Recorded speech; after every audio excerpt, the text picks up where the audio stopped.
Senhor Emílio Alves Odebrecht, né? O senhor sabe a imputação que é feita ao senhor nesse processo? Sabe os fatos que são imputados? Ouço pouco, hein? Então, se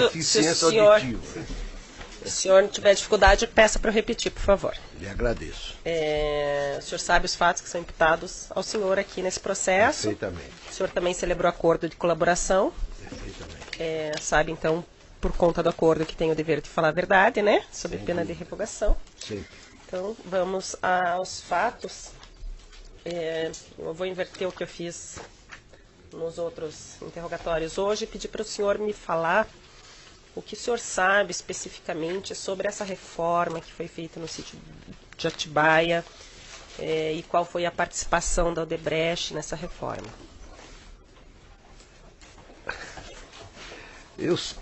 Falar a verdade, o que eu soube sobre a reforma, os detalhes, etc., foi tudo depois, agora. Tá. O que eu fiz foi aprovar, Tá. quando o Alexandrino me trouxe o assunto a pedido de Dona Marisa. O pedido não foi feito ao senhor, foi feito ao Alexandrino. Foi feito ao Alexandrino, foi quem me trouxe. A Dona Marisa fez esse pedido a ele me veio e eu aprovei. Tá. Se eu não tivesse aprovado, não teria. Hoje nós não estaríamos aqui sentados tratando desse assunto.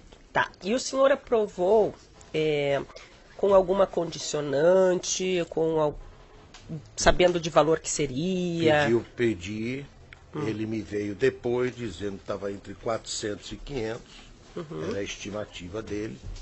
E então, foi o que eu pedi a ele, e mais uma coisa, duas coisas. Que ele, quando eu aprovei finalmente, quando ele me trouxe o orçamento, que eu dei a aprovação final, eu disse que ele usasse a estrutura de São Paulo, das obras de São Paulo, que ele procurasse falar para usar as estruturas da obra de São Paulo e procurar ser o mais discreto possível, não usar placas, não usar fardas, etc., para não estar constrangendo ninguém. Tá. O senhor fez isso, ou aprovou isso, a que título? Era um favor? Era a troca de algum benefício que o senhor teve? Pode não parecer um valor alto para a Odebrecht, mas é um valor considerável. Na época, era uma relação que já completava mais de 20 anos.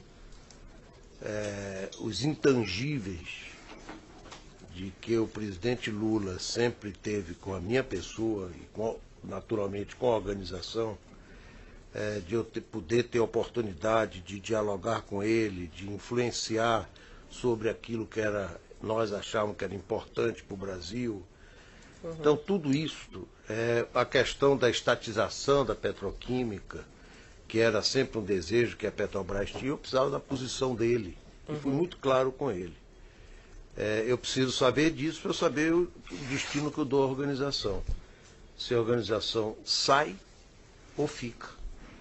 Porque eu ter a Petrobras como minha concorrente e com esse processo contínuo de querer estatizar, eu não aceito. Então isso, quando ele era candidato, ele se comprometeu, dizendo que a posição de governo era não haver estatização, era dar, vamos dizer, continuidade aos programas, ao modelo que estava aí. E dentro disso foi que eu tive alguns problemas sérios na época, porque a Petrobras fez, mesmo assim, 3 investidas profundas, vamos dizer assim, que eu tive de ir a ele. O senhor foi pessoalmente até o presidente, eu fui pessoalmente na época a ele durante o período de gestão dele e disse, lembra-se daquela nossa conversa, eu continuei investindo, fazendo isso, não dá. E ele realmente convocou uma vez, inclusive, uma reunião geral e deu orientação que aquilo era a orientação de governo, já desde o plano de governo dele, e realmente foram contornadas. Mas isso só não, as questões no exterior, por exemplo, várias autoridades visitavam o Brasil. E ele também ia para alguns países em que nós operávamos. Então, eu sempre pedi a ele que nós estávamos lá presentes com outras empresas, reforça as empresas brasileiras, se aumentar a imagem, isso vai facilitar nossos programas nesses países. Então, um ativo intangível que não tem preço. Tá. Então é como eu disse a Alexandre, você me trazer isto, eu não tenho nem como, mesmo que eu quisesse negar, eu não tenho como negar por todos esses ativos intangíveis de mais de 20 anos de convívio com o presidente. Pessoalmente ao presidente, esse foi a única retribuição? Eu diria que ele nunca pessoalmente pediu nada. Tá. Nunca. Nunca. Esse pedido foi feito pela Dona Marisa ao Alexandrino, a Alexandrino me trouxe. Tá. E ela tinha essa liberdade de pedir ao senhor uma reforma de um valor considerável, também por conhecimento que tinha dessa relação? Eu acho que sim. Eu não tinha intimidade com Dona Marisa, conhecia ela, não tinha intimidade, mas eu tenho certeza que ela sabia, tanto porque ele expressava, vamos dizer, que ele tinha confiança e uma relação positiva comigo, que sempre foi uma relação de confiança mesmo. Tá. Como foi paga ou qual foi a orientação para fazer os pagamentos dessa reforma? Vim saber tudo depois. Tá. Mas o senhor, como grande líder da empresa desde muito tempo, sabia que existiam pagamentos não contabilizados realizados pela empresa. Sabia, já tive a oportunidade de dizer nos meus relatos, inclusive, que isso vem, primeiro isso é em todas as empresas. Eu desafio uma empresa brasileira que não tem. Segundo, isso vem da época do meu avô. Meu avô, meu pai, eu. Quer dizer, sempre se teve isso, com diversas finalidades. Eu acho importante caracterizar isso, doutora, para a senhora até perceber uma coisa. Essa que é a coisa mais importante para nós nesse assunto, principalmente quando nós foi a empresa que foi mais cedo para o exterior. Nós tivemos em vários países problemas sérios. Iraque, Colômbia, Angola numa guerra civil unida. E isso tudo exigia, para a integridade do nosso pessoal, a gente utilizar esses recursos. Isso era fundamental. E campanhas. Campanha em que sentido? Pior coisa, a senhora sabe que ciúme de homem é pior do que ciúme de mulher. Então, realmente, um candidato saber que recebeu mais, ou recebeu menos do que um outro, isto não é positivo. Então, nós procurávamos manter o equilíbrio por aí.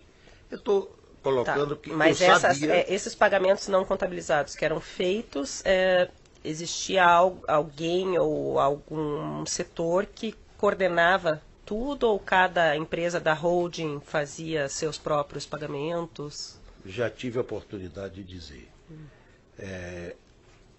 Tinha, na minha época, de meu pai, era um responsável. Pela eu holding. tinha consciência que existia isso. Agora, eu vim ter conhecimento de que o chamado operação estruturada, etc., mais recentemente. Mas, para mim, era um responsável. Na minha época, era um só. Se depois precisou de ter mais dois, mais um, dois, três, eu não sei. Mas, de responsabilidade para setor, eu só vim saber depois. Tá. Mas essa pessoa, então, que coordenava todos os pagamentos não contabilizados para qualquer fim de todas as empresas da holding? Eu não sei. O senhor não sabe dizer também? Não sabe dizer. Não conhecia o sistema como funcionava. Sei quem era o responsável. Porque eu pedia a ele diretamente para efeito dos bônus. Os bônus das pessoas que trabalhavam na empresa. Que eram bônus também não contabilizados. Ligados a mim. Tá. E o que alimentava o caixa para pagar esses valores não contabilizados? Da onde que vinham os recursos? Também não sei informar a senhora. Mas posso lhe dizer, na minha época, o que é que predominava. Era tirar algumas faturas extras, principalmente quando existiam reivindicações, quando existiam claims, né? Quando existiam coisas semelhantes. Então a gente tirava, não contabilizava e com isso fazia a receita. Na minha época era isto. Agora, eram outros níveis, outras dimensões. O envolvimento era de 2, 3 pessoas, minha mais outra. Então, isso realmente era como. Agora, depois eu não saberia dizer à senhora como funcionava, a não ser o que eu ouvi falar, mas já não me interessando mais essas coisas. Tá. Foi citado aqui pelo senhor Alexandrino hoje 2 reuniões que o senhor teve com o ex-presidente Lula. E se tiver alguma outra, eu vou pedir para o senhor que o senhor se recorde de mais detalhes, que o senhor nos conte. Uma primeira, pelo que entendi, em 2003, na qual os senhores foram falar dos interesses da Braskem, né, desse setor e da necessidade de manter as coisas como estavam, né, em face das investidas da Petrobras para estatização.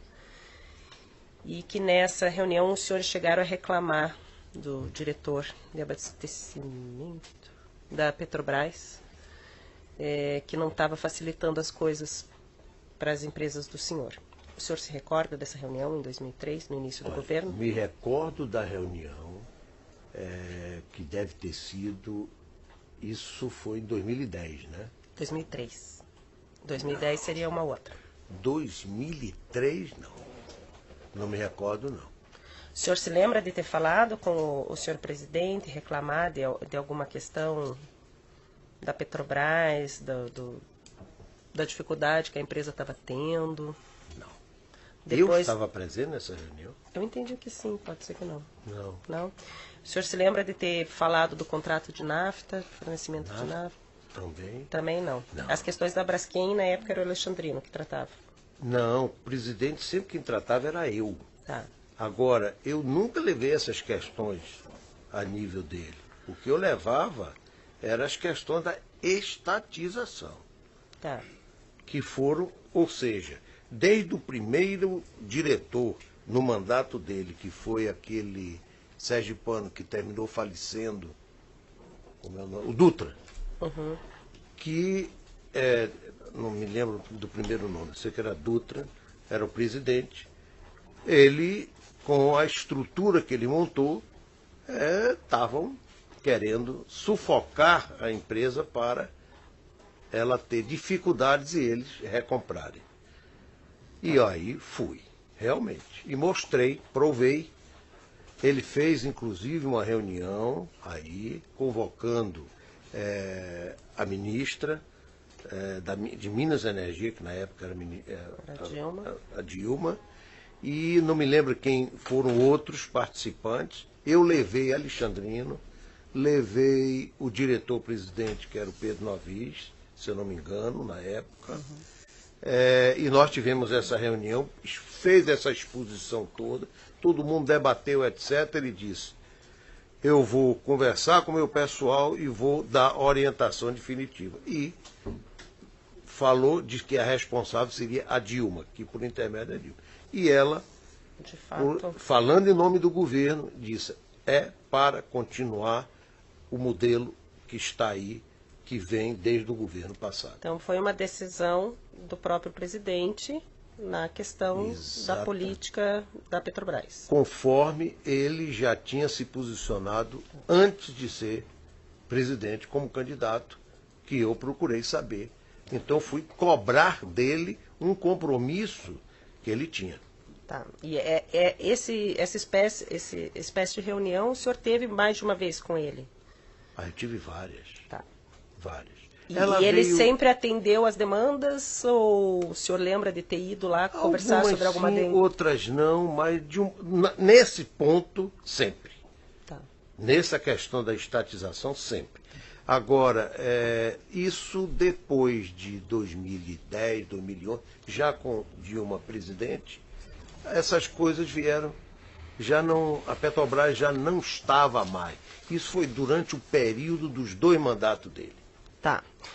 A outra reunião que o senhor começou a falar, que foi citada, foi uma reunião daí no penúltimo dia do governo. É que eu pedi, exatamente. Que foi a foi reunião. as duas últimas. Foi, se eu não me engano, em outubro, no início de outubro, que aí, inclusive, eu pedi ao presidente dele me ajudar a fazer o passe para Marcelo.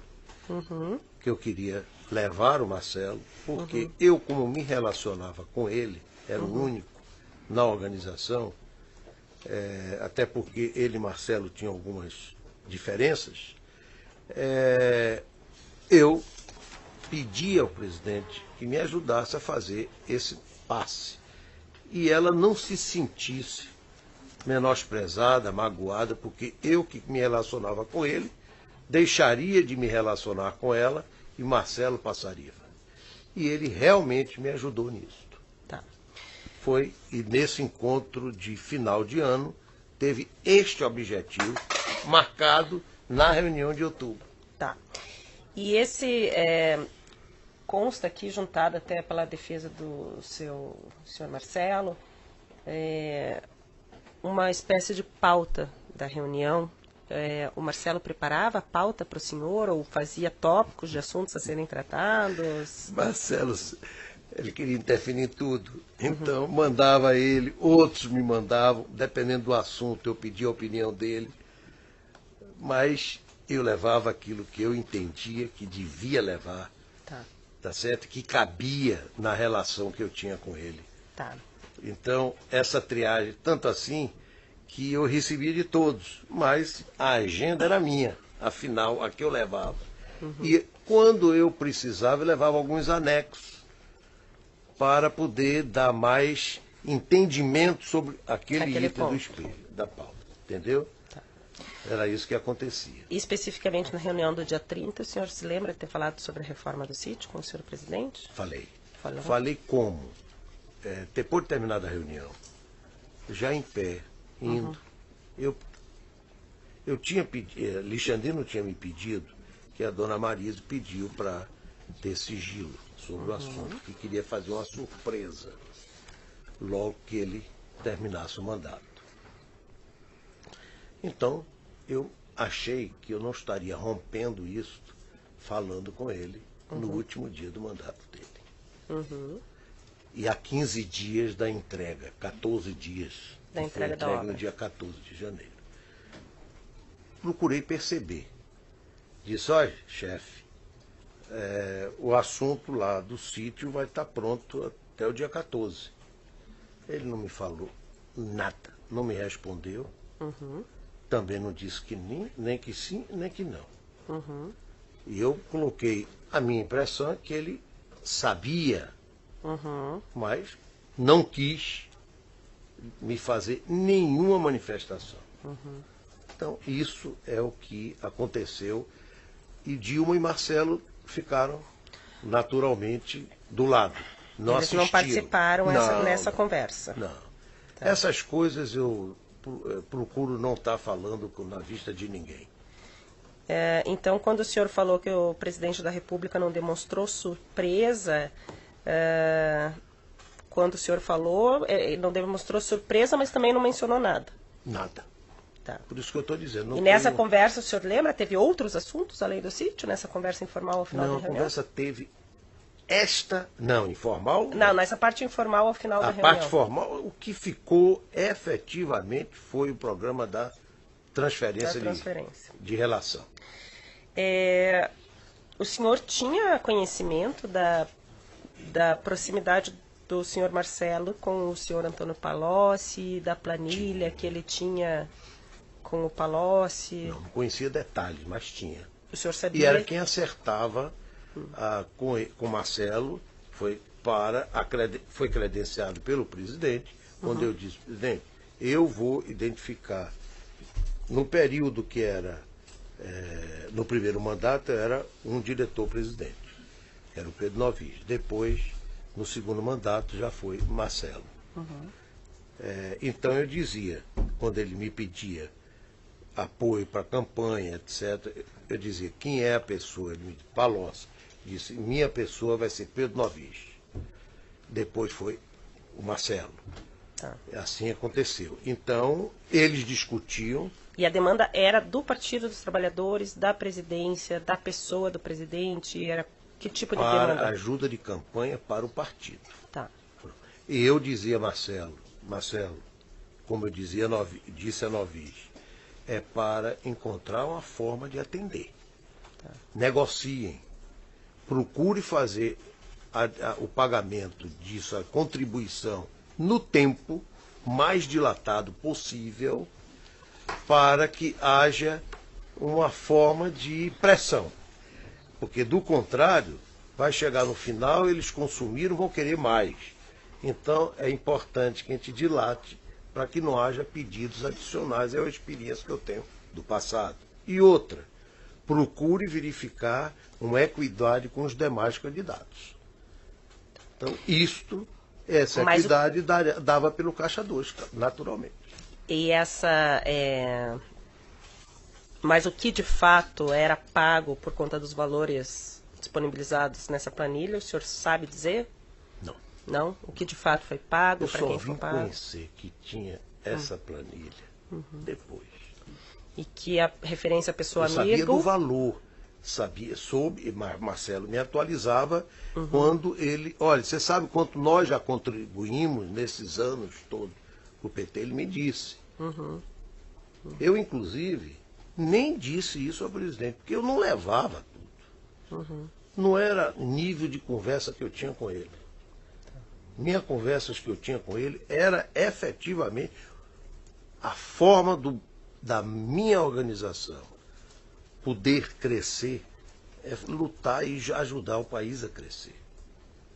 Era a forma com que eu tinha. E se eu pudesse influenciar nessa direção, era o que eu fazia, contribuía.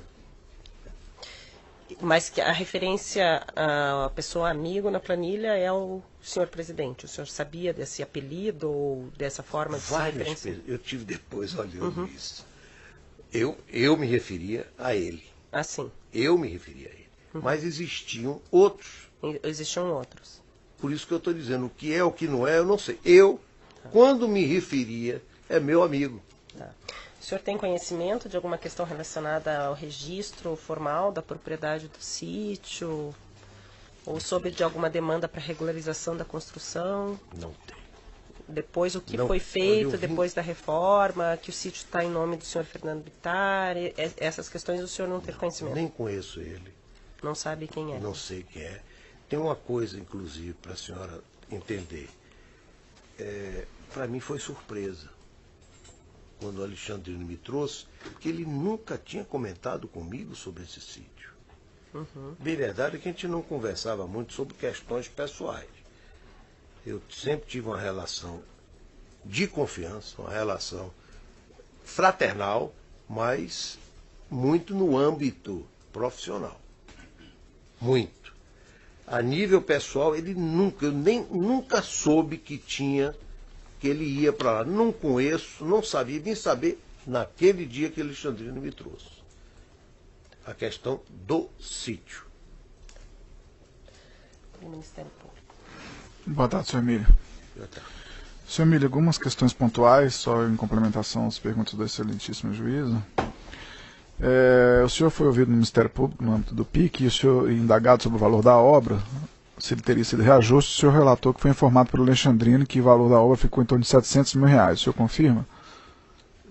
Primeiro ele me trouxe um orçamento preliminar, que era 400 e 500, que foi fornecido pela estrutura que ia fazer as obras. E depois, no final, eu soube que fechou com 700.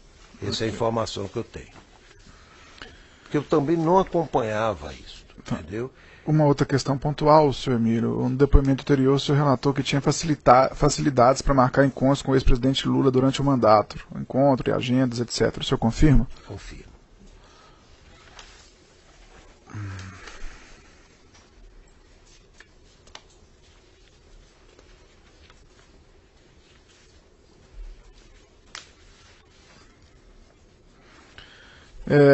Dentro desse contexto que o senhor falou que o Marcelo tinha que atender as doações e tinha que negociar, não é isso que o senhor disse? Negociar.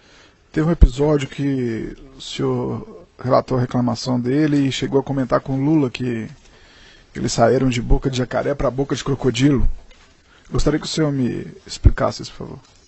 O senhor confirma isso? Teve um determinado momento que Marcelo me procurou e disse: olha, meu pai, o negócio está ficando, eles estão querendo coisa que nós não podemos dar de nenhum. Não temos como contribuir dessa forma. Como o pedido foi feito ao senhor, eu acho que o senhor devia ir e dizer a ele que da forma com que o pessoal está querendo, não vai dar. Então eu fui, realmente, incluí esse assunto na minha agenda, fui a ele e disse: olha, é natural que se puder não pagar nada, não vai pagar nada. E o outro vai querer o máximo.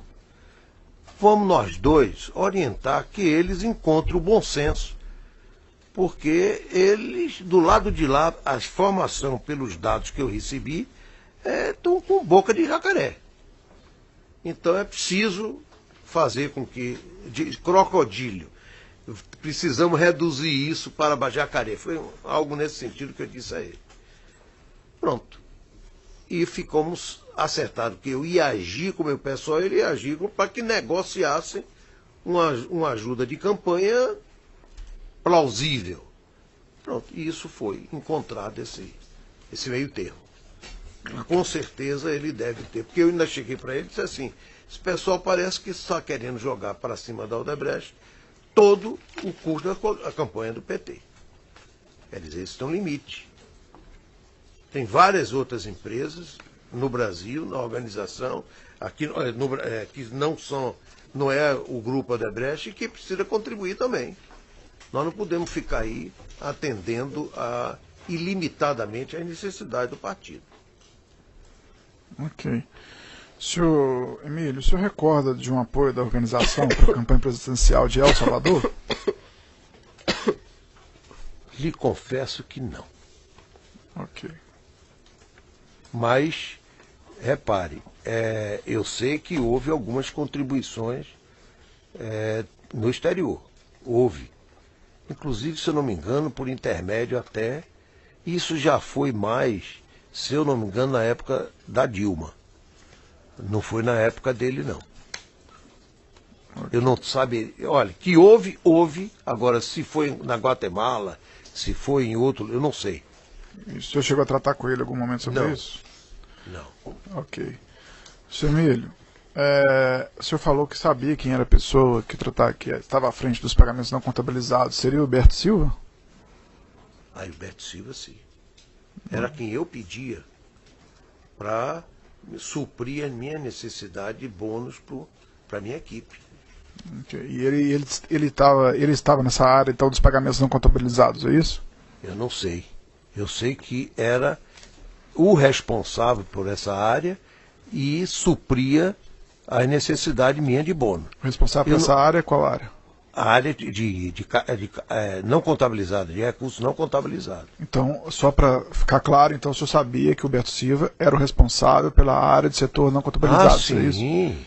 Sabia e pedia a ele para ele me atender às necessidades dos bônus. Ok. Direto a ele. Ok. Só um segundo, excelência. Aproveita e interrompe, então.